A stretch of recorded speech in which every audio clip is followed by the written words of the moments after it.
All right, everyone, we're going to get going in like 2 minutes. Just going to give people a couple minutes more to arrive.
All right, everyone, we are going to get going. I'm calling this hearing of the Boston City Council's Ways and Means Committee to order. I'm Kenzie Bach. I'm the District 8 City Councilor. That's the district that runs from the West End to Mission Hill. And I'm also the chair of the Council's Ways and Means Committee. And we're in the middle of our budget process right now. Well, we really just started it. So we'll be having 35 hearings and working sessions throughout tail end of this month, all of May, beginning in June, to consider the draft budget that was filed by the mayor's administration, and then go back and forth with what the final version of that should look like in June. But throughout that process, we have opportunities for public testimony. We do have those opportunities at the end of every department hearing, but we know that department hearings, sometimes you have to wait for the whole department presentation, and most of them are during the day, and that can be hard for people to make. So for that reason, we prioritized having 6 p.m. public testimony dedicated hearings to just let the public weigh in and say, especially in this year, what you would like to see our priorities be for the recovery.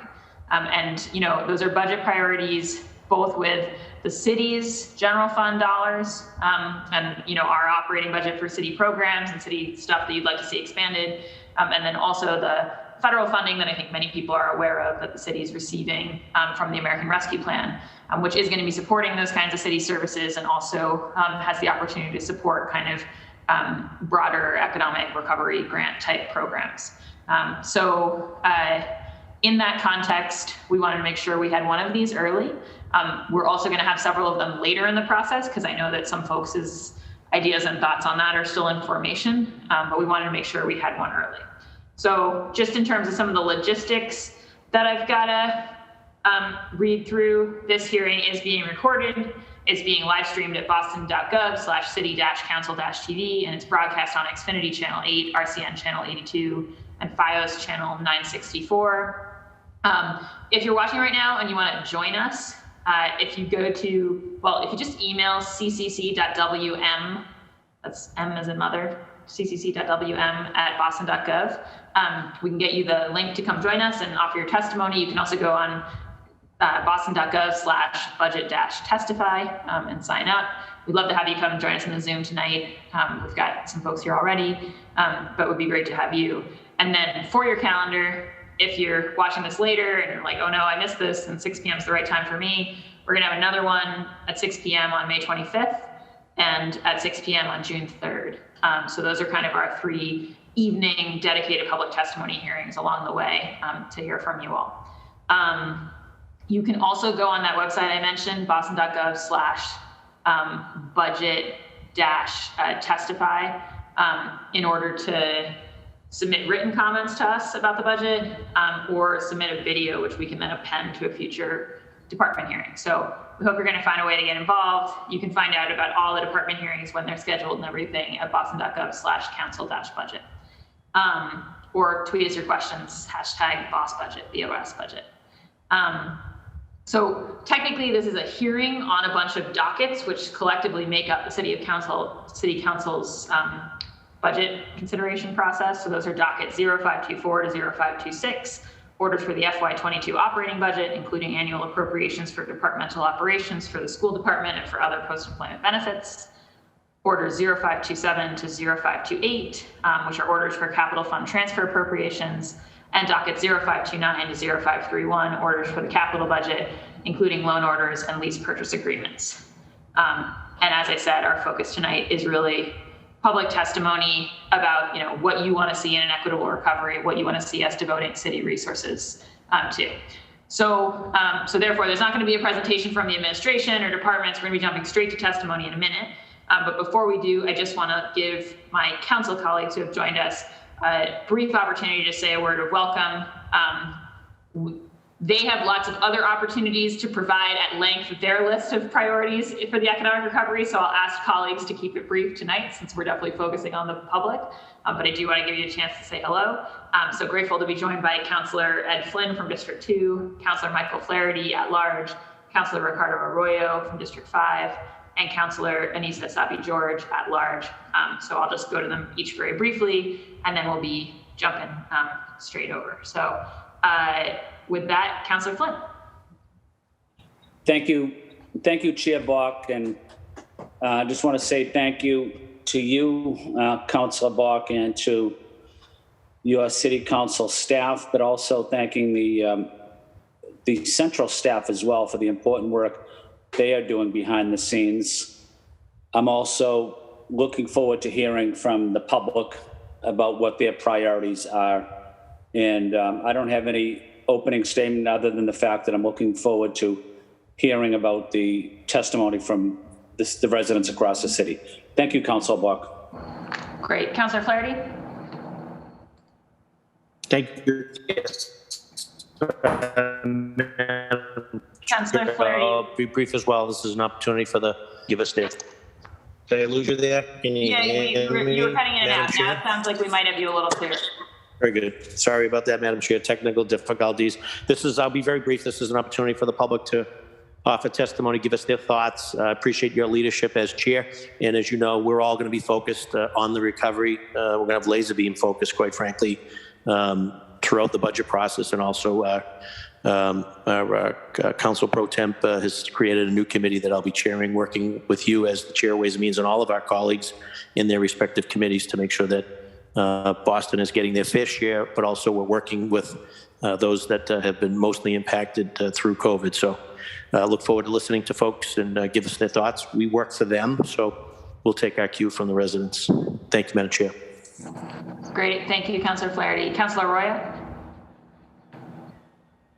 Thank you, Madam Chair. I'm going to make it very brief just to say thank you to those who are taking the time from their day to express to us what their budget priorities are.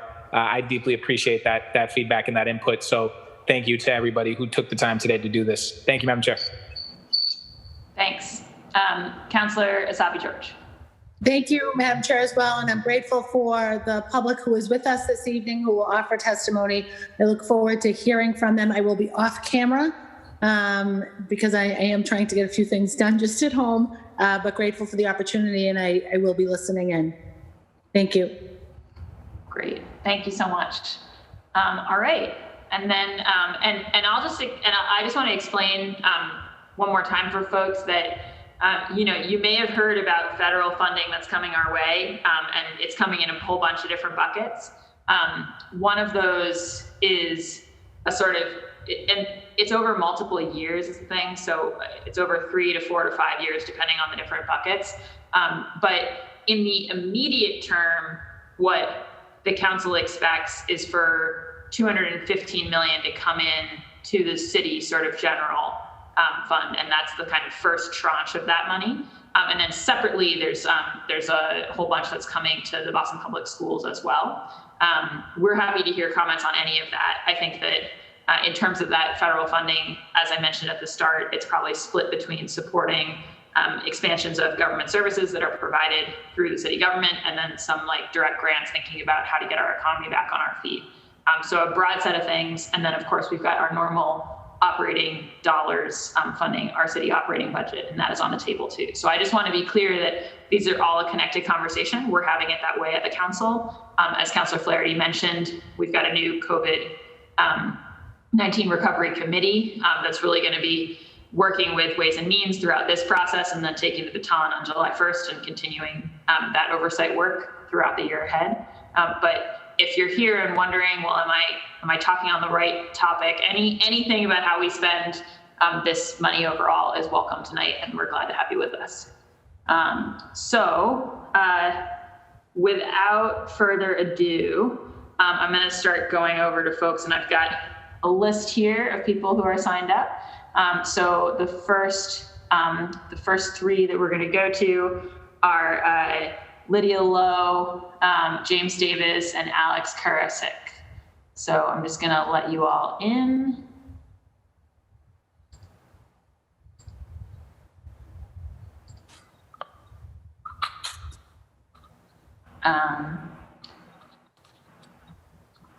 Lydia, sorry, yeah, you're up first. So wow. if you can just identify yourself. Say where you live or what your affiliation is or what organization you support, so that folks watching at home kind of know about you, and then tell us what you would like to see in recovery, and specifically, with city funds. So thank you, and federal funds that are coming through the city. So okay. Lydia, take it away.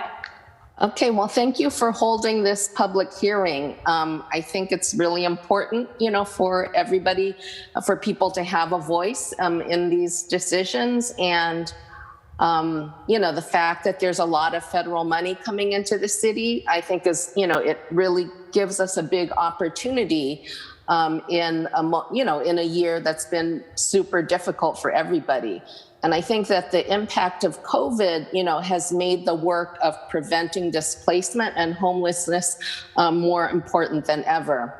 So in this period, I feel that in addition to emergency immediate assistance, that we really need to prioritize acquisition of private properties, nonprofit and city acquisition of private properties to preserve for permanent affordability, for permanently affordable housing, but also for permanently affordable commercial space, because our small business districts in working class communities are really suffering and really at risk.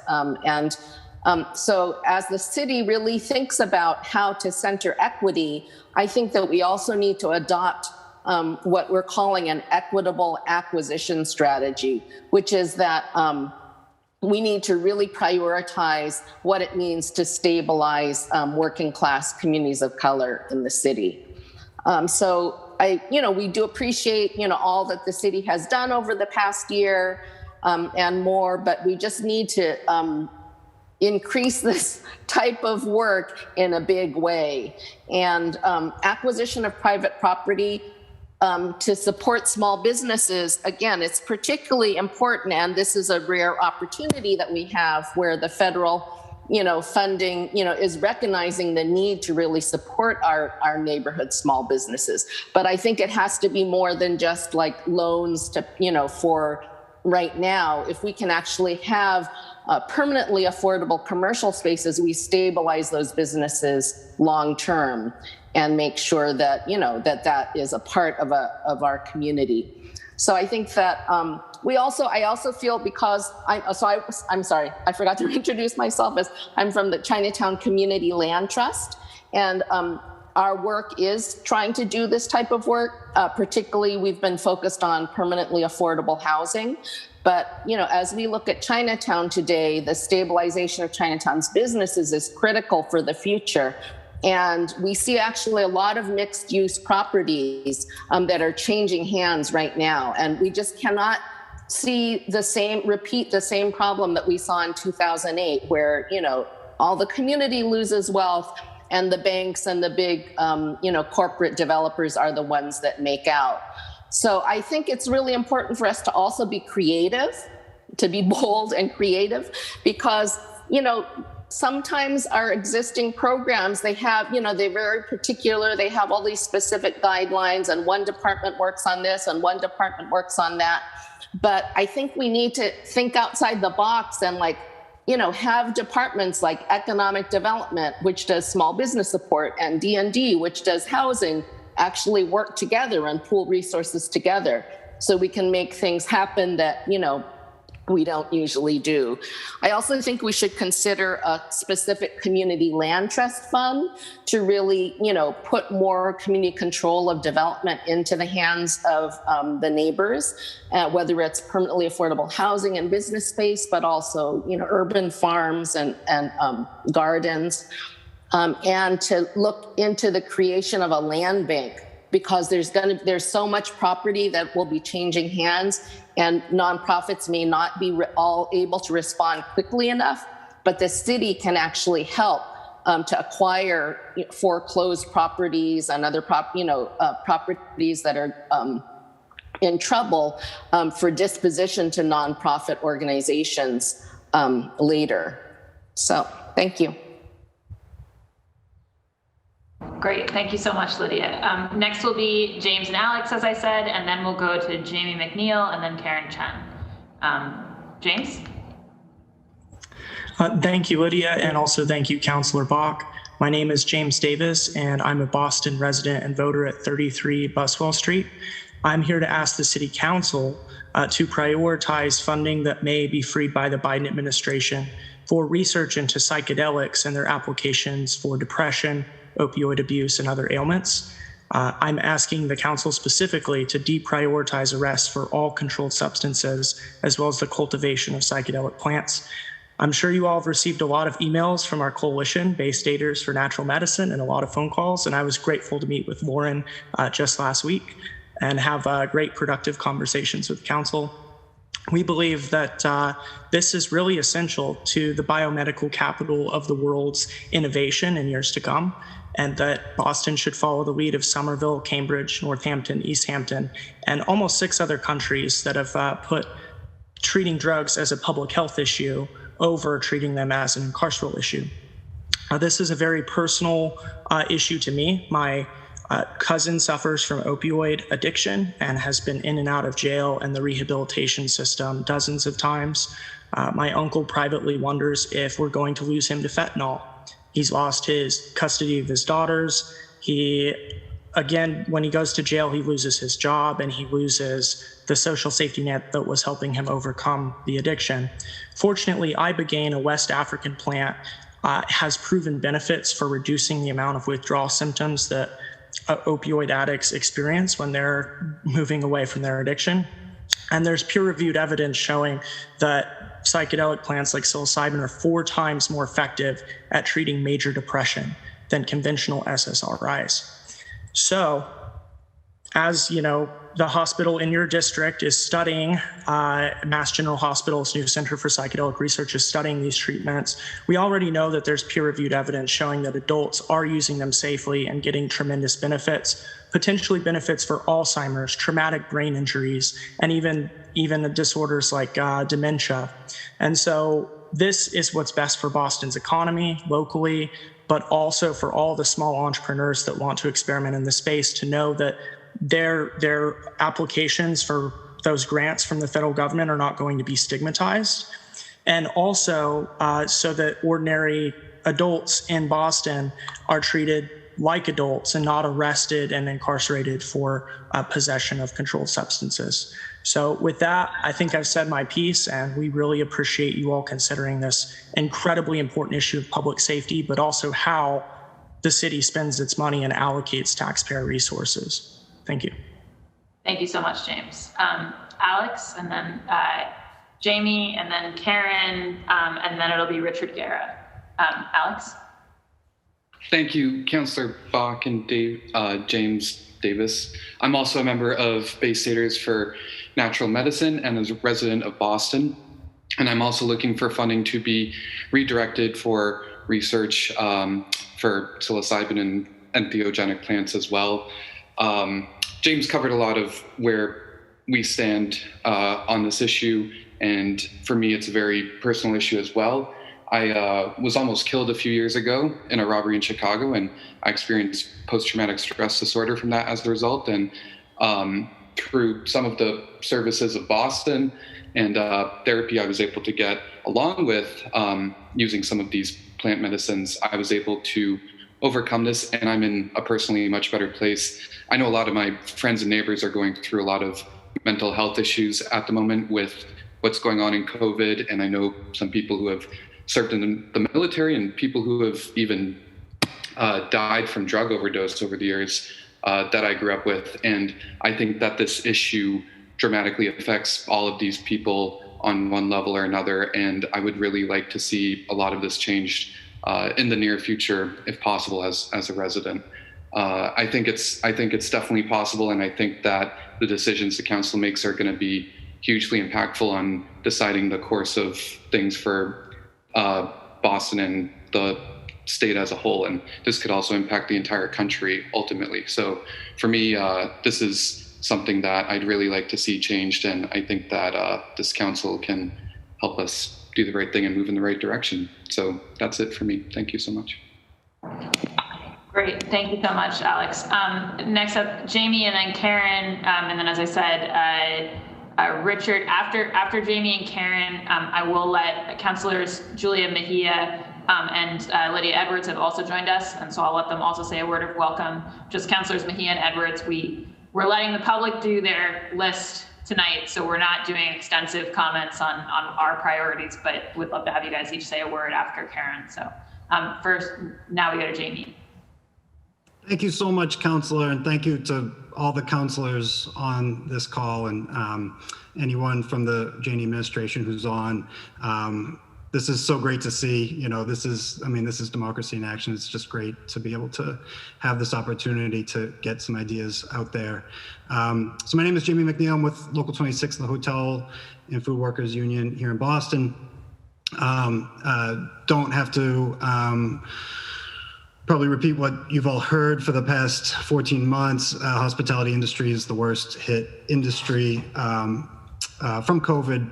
And when I say the hospitality industry, what I actually mean is the hotel workers, the people who live in the city, the people who make the city what it is. And so really, you know, I'm here to testify today, you know, not with a concrete proposal, but to really plant a flag around how an equitable recovery looks in the hospitality industry, and that if there are ARP funds, we all know the ARP actually outlines, you know, I don't know what the exact words are, but it more or less says, you know, aiding the tourism industry and other hard-hit industries We know those industries are made up of people, workers who live in our neighborhoods. So we want to make sure that any funds going to this industry actually go to the people who make the industry great, the workers, and really benefit those workers who have struggled over the last 14 months. And at the same time, understanding that that hotels have to keep the lights on as well, but there's a balance there, right? And so we would love to see. And again, we have a specific proposal, but we want to work with you all and with the Chen administration. We would like to see precedent to those funds that we really are rewarding both the union and non-union hotels that have done the right thing and actually committed to their workers that when the business comes back, that they'll come back. And not only that, but keep this city marketable and keep this a place where people want to bring business, that we don't have 500-room hotels run by 5 people, right? And so they're actually bringing back the old staffing guidelines that they had in 2019 that you'd come to expect going to a wedding, going to a ball, going to stay at a hotel for a weekend. So those are both at the core of really just equity, right? It's making sure we're rewarding the good actors by using these funds to make sure that they've both done those things, that they've committed to, and again, I defer to people much smarter than me on the attestation and what that looks like, but attesting to bring the workers back, and obviously we have the union agreements, but we know non-union hotels have done the same thing, and really bringing it back so we do have a marketable city, and we do have a complement of workers actually working at these hotels, making these events happen in a safe way. So again, I know it's the beginning of the conversation. I know it's super early, but I want to thank you, Councilor Bach, and all the councilors for having this opportunity. And again, just want to plant the flag and be at the table for when these conversations happen, that we're really building back Boston's hospitality industry in a hospitable way and a equitable way. So thank you all. Thank you so much, Jamie, and to all the hotel workers. Next up is Karen Chen, and then, as I said, I'll go briefly to my colleagues, Councilors Mejia and Edwards. Karen. Thank you, Councilor Bach, and really appreciate this opportunity. And this is what democracy looks like. And my name is Karen Chen. I'm with the Chinese Progressive Association. We're based in Chinatown. We serve Chinese Americans in the greater Boston area. We're also part of Right to the City Boston, which is anchored by CPA, Alternative Community and Environment, City Life, and New England United for Justice. And, we have been in this talking about, equitable recovery for a long time. It's only equitable when we actually put money right into the program. And I think that with the American Rescue Plan, it's a really important opportunity to really put money into, issues that are, or to really, make it transformative, right? Actually lay foundations for long-term change, how the city will look like, in the next 20 or 30 years.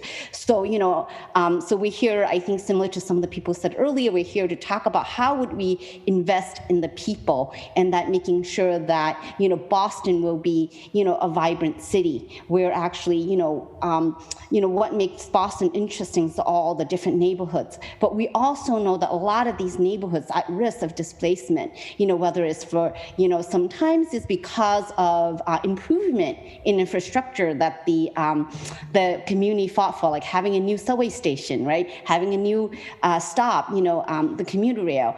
And then other times, it's because, people just, band together, make it a safe community. And then I think also there's communities that, like Chinatown, been experiencing influx of development and luxury development in particular.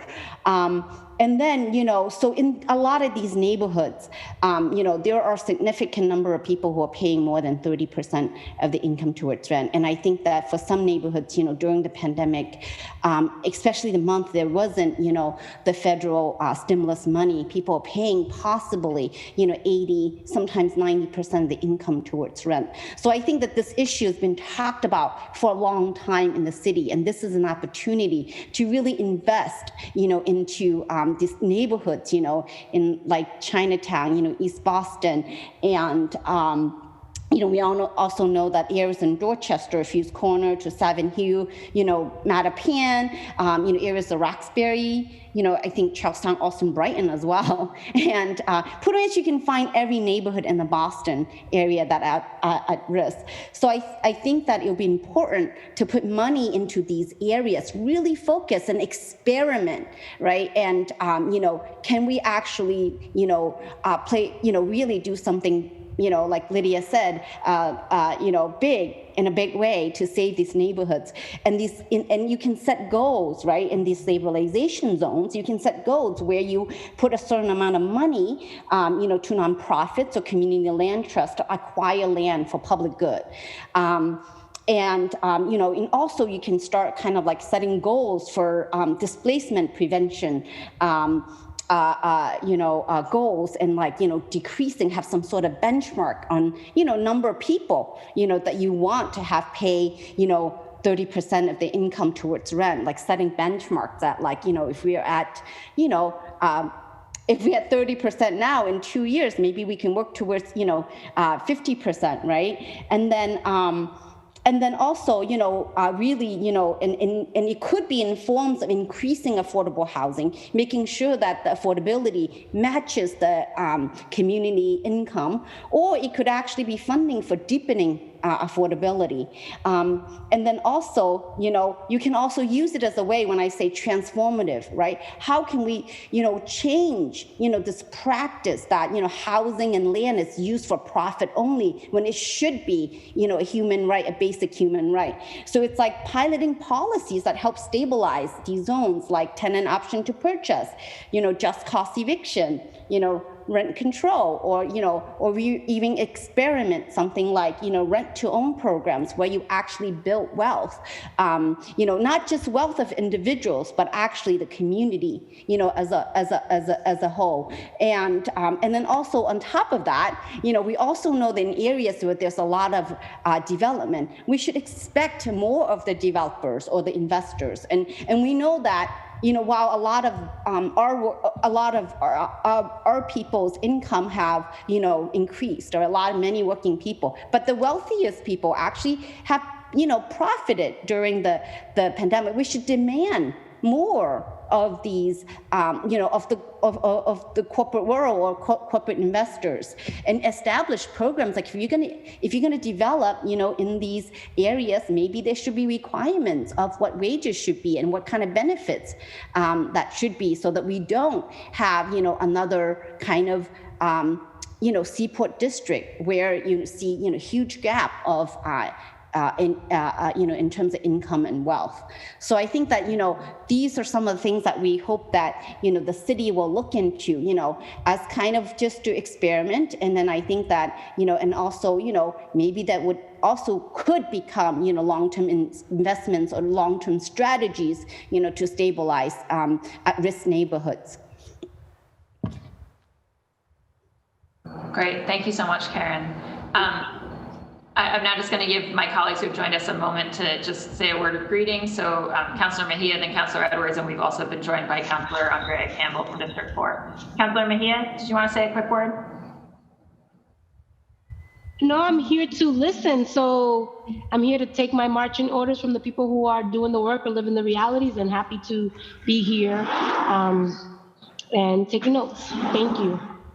Great. Thanks so much, Councillor Mejia. Councillor Edwards?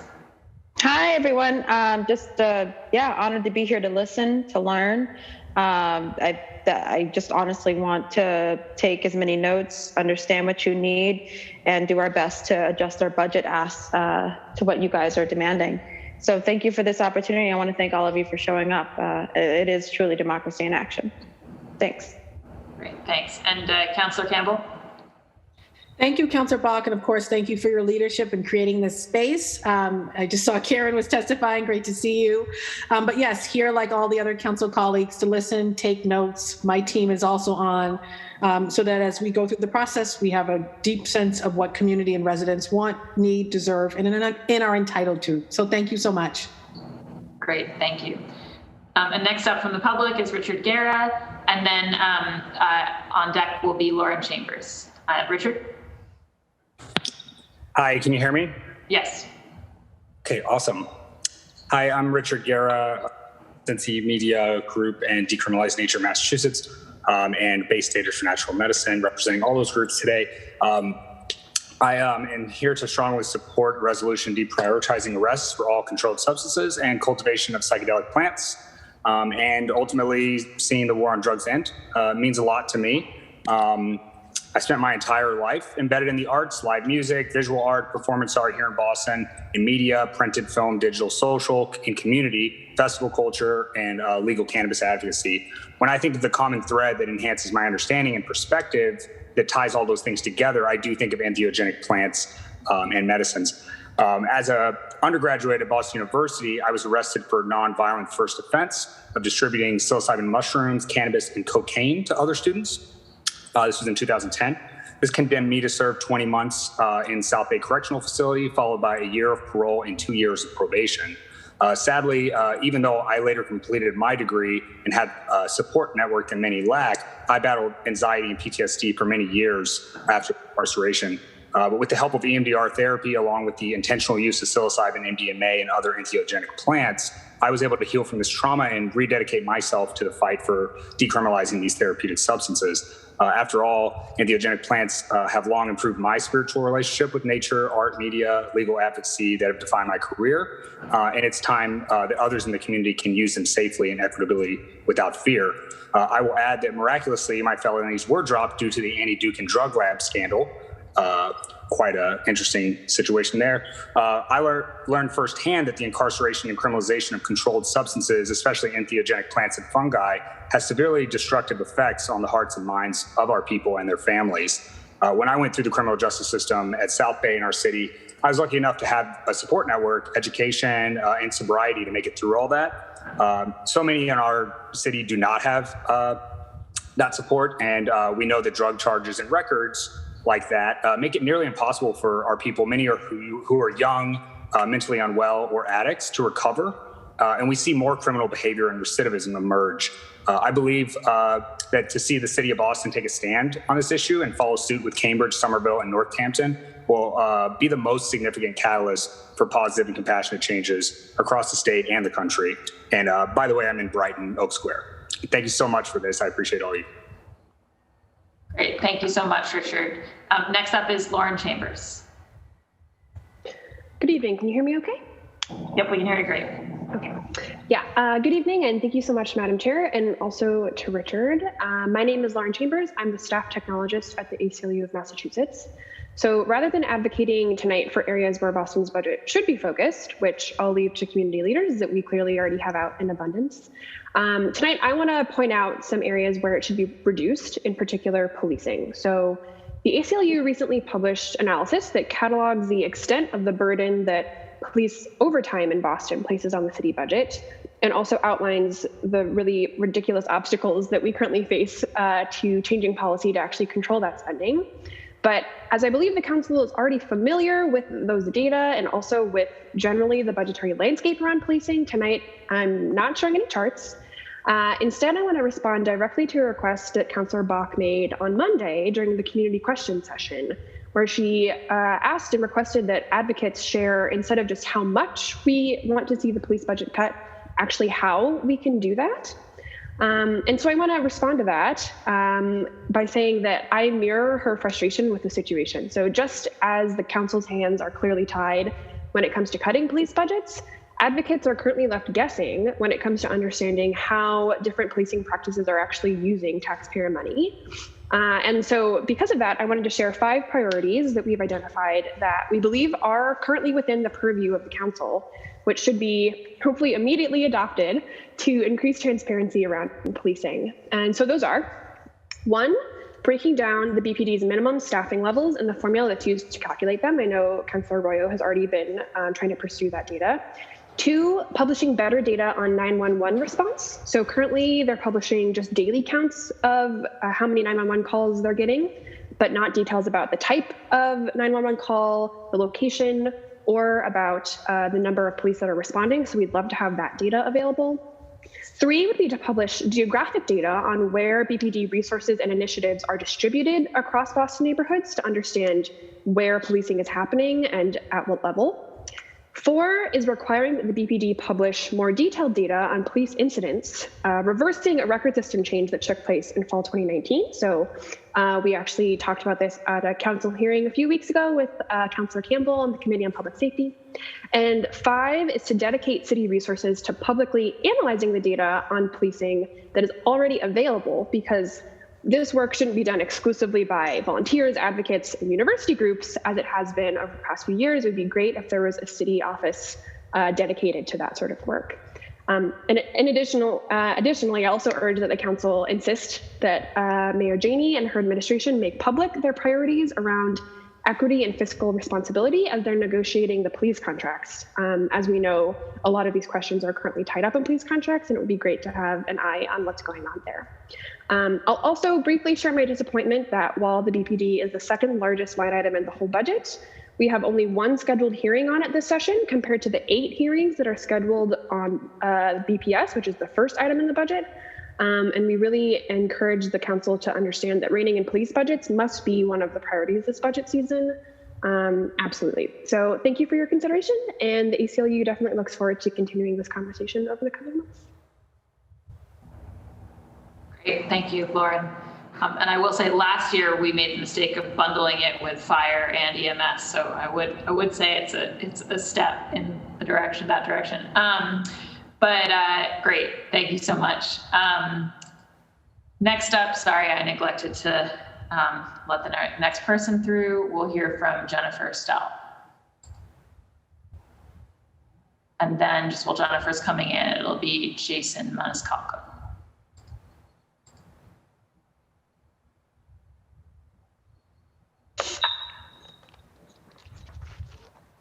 Hello. Hi, Jennifer, we can hear you. Hi, Councillor Bach. Thank you so much for letting me speak tonight. I really appreciate it. And I'm just going to read my statement just to keep to time. So I apologize if it seems kind of sterile, but I just want to make sure I got in everything that I wanted to say tonight, because it's very important to me. So to begin with, my name is Jennifer Stell. I'm a mother, grandmother, registered voter, and registered nurse here in Massachusetts. I'm here to ask the City Council to officially deprioritize all arrests for controlled substances, as well as cultivation of psychedelic plants. Over 400 people have contacted the City Council asking them to officially bar the use of taxpayer resources for the investigation and incarceration of people for drug possession and exchanging psychedelic plants. The people of the city overwhelmingly believe that we should treat drugs as an issue of public health and not criminal prosecution, which is why this should be a high priority for the council.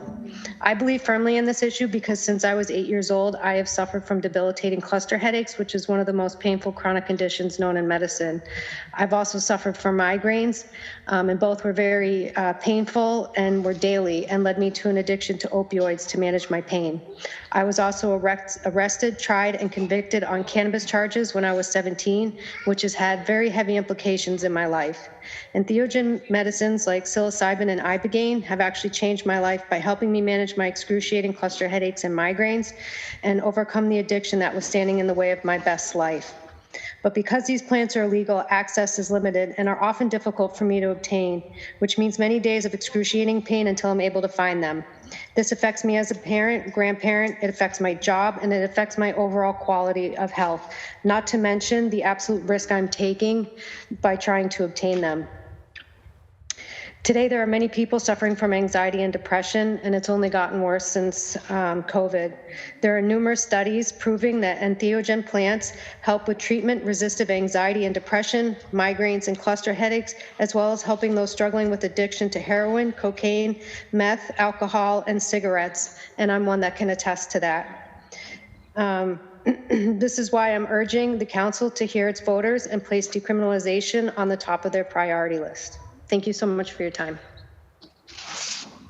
Great, thank you, Jennifer. Next up is Jason. Hello, everybody. My name is Jason Maniscalco. I'm a public health student at Northeastern University, a veteran of the United States Army, and most importantly, a resident of Brighton. I strongly support Bay Staters for Natural Medicine's resolution deprioritizing arrests for all controlled substances and the cultivation of psychedelic plants. It is time for the city of Boston to grab the torch and lead the country in the fight against the drug war by deprioritizing arrests for all controlled substances. The stigma associated with psychedelic plants and all other controlled substances prevents those suffering from seeking care. Here in Massachusetts, millennials with people born between 1981 and 1996 are more likely to suffer from depression than their peers across the country. A 2020 meta-analysis of randomized clinical trials dating back 2 decades found that psychedelic-assisted therapy is highly effective in treating PTSD, depression, anxiety linked to terminal illness, and anxiety linked to autism. A November 2020 study in the Journal of the American Medical Association found 1 in 2 patients put major depression in remission after only 2 psilocybin therapy sessions, which is 4 times more effective than conventional medication. Psychedelics are effective medicines when they are not demonized by the drug war and prohibition. I must ask this council, should a resident of Boston face criminal punishment for trying to heal? Deprioritizing arrests for all controlled substances and cultivation of psychedelic plants will allow the veteran who has no job, no health care, no hope, the chance to heal. As the biomedical capital of the nation, Boston should take this step. It would signal to the Commonwealth and the nation that Boston prioritizes mental well-being and the public's health over the antiquated view of prohibition. As my elected officials, I urge you to pass this resolution. Boston hails itself as an epicenter for progressive politics, acceptance, and humanity. It is time to finally act like it. Thank you. Great, thank you, Jason. Next up is Hope Marion. Hope?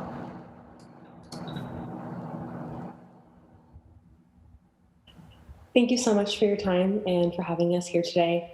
I'm also here to show support for deprioritizing the arrest for all controlled substances and cultivation of psychedelic plants. I am a resident in the Commonwealth and also a patient in Boston. I'm here because it's also impacted me on a very personal level. I've had migraine attacks since I was 10 years old.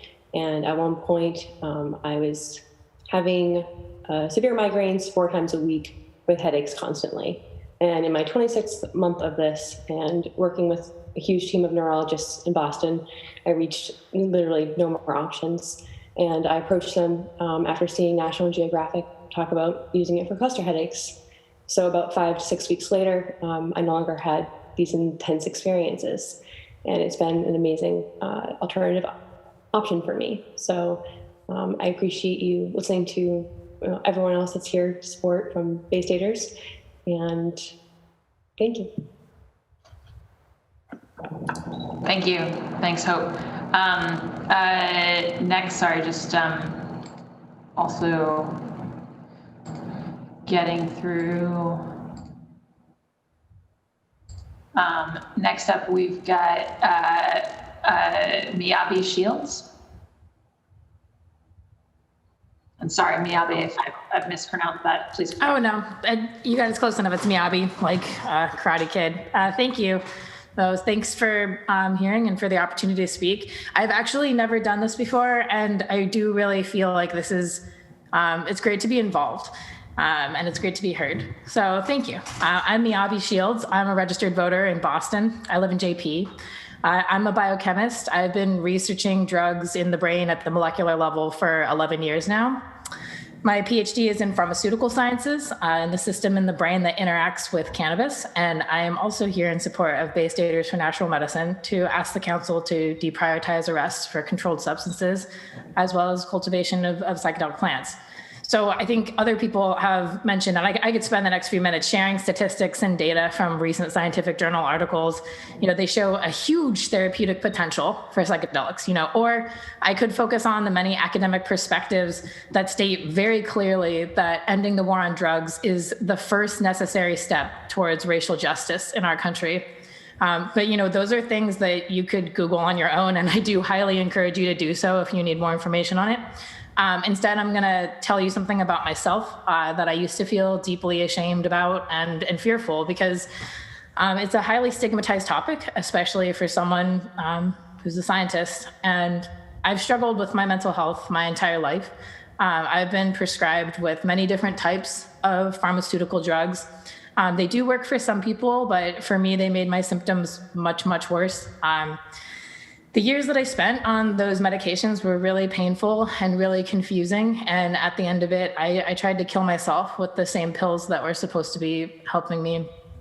I don't have the words or the capability to encompass how much suffering a person has to endure before they get to that place, but I wouldn't wish it upon anyone. And I'm only here today because I found plant medicines and they allowed me to begin the journey of healing.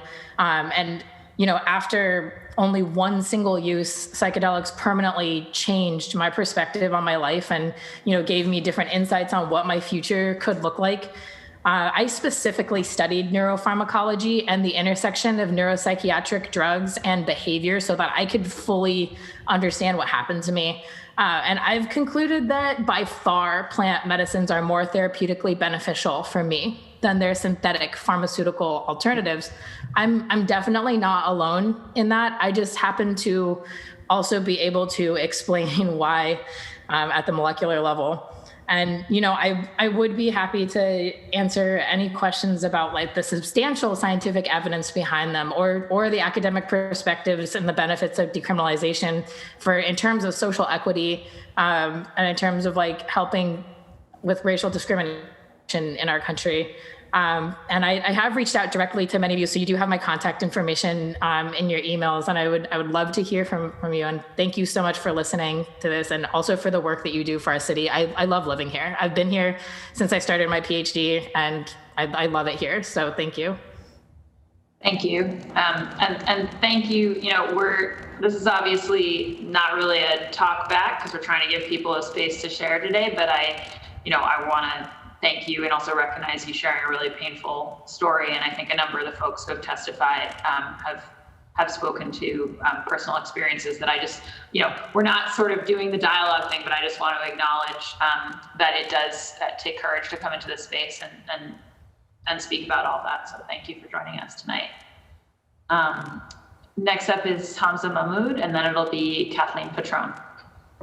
Hamza? Thank you. My name is Hamza Mahmoud, a Boston voter, a student at UMass Boston, and I'm also a volunteer for the Bay Staters Coalition. Like everybody else, I am also here to ask the City Council to officially deprioritize arrests for all controlled substances, as well as the cultivation of psychedelic plants. Again, I don't have to state any stats because a lot of my partners have already done that. But I just want to say that plant medicines such as psilocybin, mushrooms, have helped me become at peace with life, just like a lot of other people. It's helped me deal with depression, childhood trauma, all that stuff. And it just sucks that things that are so helpful for people, for their mental health, that they are just that people cannot have access to those without dealing with the laws that we have in place that are just absolutely unfair. Recently, one of my best friends is going through a suicidal episode, and I would like to help them out, just become at peace with themselves just the way that I have. But I can't do that without the fear of being arrested, without facing the laws that just make it so hard for me to help my loved ones. It just sucks at times. I'm not going to say too much because all my partners have said that, but also I would like to see substances such as psychedelic plants be decriminalized so I can help more people that I love just be better, be more present with life, and just be at peace with themselves, and not take their life away because things are not working out for them, and then other traditional medicines are not working out for them. That's all. Thank you. Great, thank you so much, Hamza. Kathleen? Just give Kathleen a second.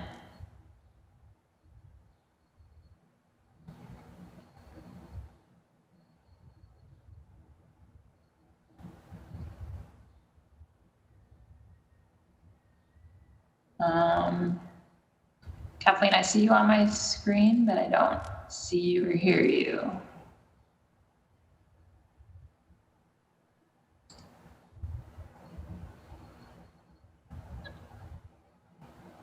All right, I'm just gonna hold tight for a second because I think we're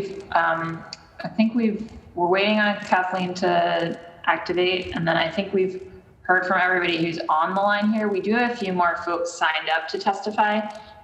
So if you are watching this and you're planning to join us to testify at some point, now would be a good point. Although I'll definitely be holding it open until at least 7:30.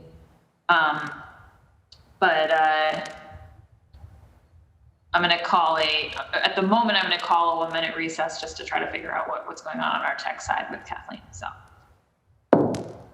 just recessing for a moment.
Okay, I think we have Kathleen, so I'm unrecessing, Candace. Great, Kathleen Patron from the Greater Boston Interfaith Organization. Hi, everyone. Kathleen Patron, lead organizer, executive director of the Greater Boston Interfaith Organization. Apologies, jumping from Zoom to Zoom, phone call to phone call. I'm sure you all can relate. So I'm here just to say that this is a once in a lifetime, once in a generational opportunity in terms of funds coming to the city of Boston, and that GBIO doesn't necessarily at this point have very specific asks on how the money is spent. But what we are interested in is working with a city council and with a city of Boston that wants to be bold, that wants to be creative, and that wants to put this money to maximum impact, to make sure that a once in a lifetime generational opportunity to deal with some of the issues of the COVID-19 crisis that have primarily affected Black and Brown communities really go to benefit people on the ground. And I think there's two ways that this can happen. One is that we are creative, or second, we make sure that the money gets spent and gets out the door, so to speak, in a way that we then are eligible for more federal dollars. Because if we don't get the money out the door, we get penalized. And we want to make sure that we're thinking creatively about how to use this money for maximum impact. And the Greater Boston Interfaith Organization is very much looking forward to working with the City Council to make sure that that's done in a real way. One thing, for example, is broadband. Are we going to think about free public Wi-Fi for Bostonians, or and setting up potentially municipal broadband? Or does this money then get pumped into corporations such as Comcast? And that takes a level of thinking creatively about how we use those dollars. And so GBIO going forward is very much looking forward to working with each of you and trying to think about how does this affect real everyday people on the ground, to make sure that those dollars go to impact the greatest number of people. Great. Thank you so much, Kathleen. Thank you, Councilor. Thanks for joining us. All right. I think with that, that, as I mentioned before, I think everybody who has signed in tonight has had a chance to say a few words. So what we'll do now is we'll go into a sort of proper recess. I will stay on until 7:30 because I want to make sure that if somebody comes a little bit late and they want to get their comment on the record, that we do that. Other counselors who have other places you got to be obviously can review the tape later. But I just want to thank everybody for testifying tonight and say that if you are watching this after the fact, this is very much the beginning, not the end at all, of public testimony opportunity. And as I think I mentioned, we'll be having about 35 department hearings and working sessions throughout the sort of 6 weeks ahead, considering sort of what a revised budget should look like in June. Also expecting kind of the formal orders for this federal money that's coming. So you're welcome to testify at any of those hearings, and at the 6 p.m. hearings we'll be holding more towards the end of the hearing schedule, which is on May 25th and June 3rd. May 25th focused on BPS, but you can come with anything at 6 p.m. and then June 3rd focused on any departments at 6 p.m.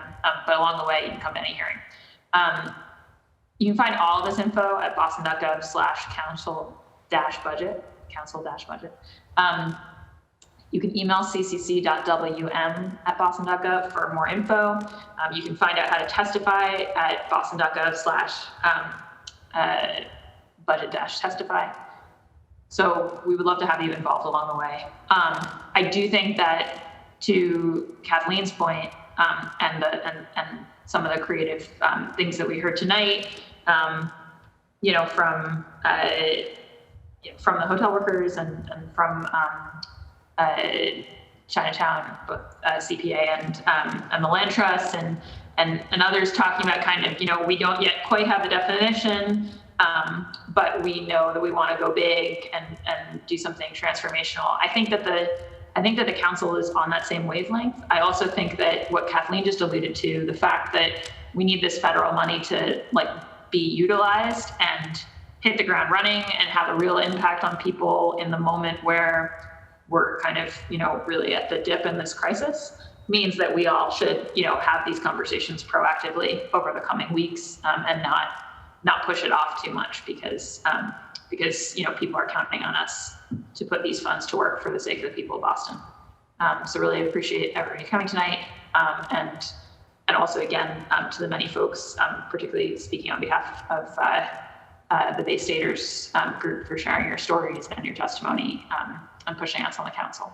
So with that, I will go into a formal recess, but we will unrecess if further members of the public join us between now and 7:30. So this hearing is recessed.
Okay, I am unrecessing again.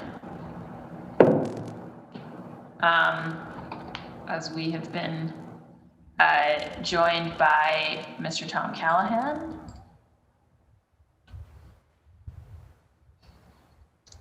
So I'm going to give him a moment to speak. Tom, you have the floor. Councilor Bach, thank you very much. And I'm sorry to unrecess this. I had another meeting and wasn't able to join until just before you hit the gavel. So I appreciate the opportunity to get in some testimony. Like I did hear Kathleen Patron, and I think like Kathleen, we're still looking at this as well and trying to understand the requirements from the federal government. But I wanted to basically say two things that we feel at MAHA. I should introduce myself first of all. Tom Callahan from the Massachusetts Affordable Housing Alliance. We're a Dorchester-based nonprofit that works to close the racial homeownership gap, works with low and moderate income first-time homebuyers and first-generation homebuyers. So the two major points that I think would be good places to use some federal money would be, one is this concept of first-generation homebuyers. We launched a program 2 years ago called STASH, Saving Toward Affordable and Sustainable Homeownership, that is reaching a new category that we've defined as first-generation homebuyers, those whose parents who didn't have the advantage of owning their own homes, and therefore a lot of those families didn't benefit from the intergenerational transfer of wealth that happens when homeownership has been passed down through the generations. So this is a pilot program that started with Boston Children's Hospital money. The city of Boston has been very supportive of it. And this program is something we have big ambitions for. We think it could be a $100 million program. It started modestly with 200 homebuyers, 21 already purchased, 97% have been homebuyers of color. We are very excited about the potential. It provides basically match savings. Homebuyers save $2,000 and get a match of a 1-to-1 or a 2-to-1 match. Our ambitions are to try to create a 10-to-1 match program so that people can really have extra buying power in a really difficult buying market. So being race conscious, helping support first time and first generation homebuyers, I think is really a key way as we come out of this pandemic to help people compete in what is going to be still a very challenging housing market, and help people sort of put folks on a level playing field with people with more assets that they bring to the table. So that's one, I think, major priority for us. Another would be homeowners, existing homeowners who have been hit hard with this pandemic and have maybe had a mortgage deferment, or are otherwise struggling to figure out how to sort of catch up with their mortgage servicer, with their bank. So I think there's a couple elements of this. One is having enough resources so that there's enough nonprofit capacity to assist those homeowners who may be struggling to restore their mortgage, restore their mortgage and catch up and not be in the hole. And also, some people may have been able to do that, but they may have deferred maintenance. So if there's flexibility, not just paying off the arrears at the bank or the back taxes, or all those things are important, of course, to get people whole. But there may be a subset of homeowners who have been able to, scrimp and save and be able to maintain their mortgage payments, but they've let other things, deferred maintenance, for instance, on porches or roofs or whatever. So some flexibility, some grant programs for those homeowners so that we don't lose particularly lower income homeowners, Black and Brown, Asian homeowners in the city. Typically in crises like this, and we never had a pandemic in the last 100 years, but in the foreclosure crisis of 08, homeowners of color were hit harder than white homeowners, and the racial wealth homeownership gap widened because more Black and Brown and Asian homeowners were foreclosed upon. So we don't want to see that happen coming out of the pandemic, and I think putting in those supports to existing homeowners and a network of nonprofit counselors that can reach those folks and help them negotiate with their mortgage servicer and give them a fighting chance to sustain homeownership tenure over the long term. So those are the things I wanted to say, and I appreciate the opportunity. Great. Thank you so much, Tom. And thanks for all the work that Maha does. All right. With that, we're going to re-enter recess. And again, we will be here until 7:30. So thanks.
Hello, everyone.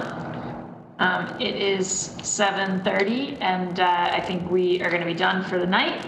With that, I will just say again that folks should check out boston.gov/council-budget to find out the whole schedule of hearings and come testify at another. And this hearing of the City Council's Ways and Means Committee is now adjourned. Thank you all.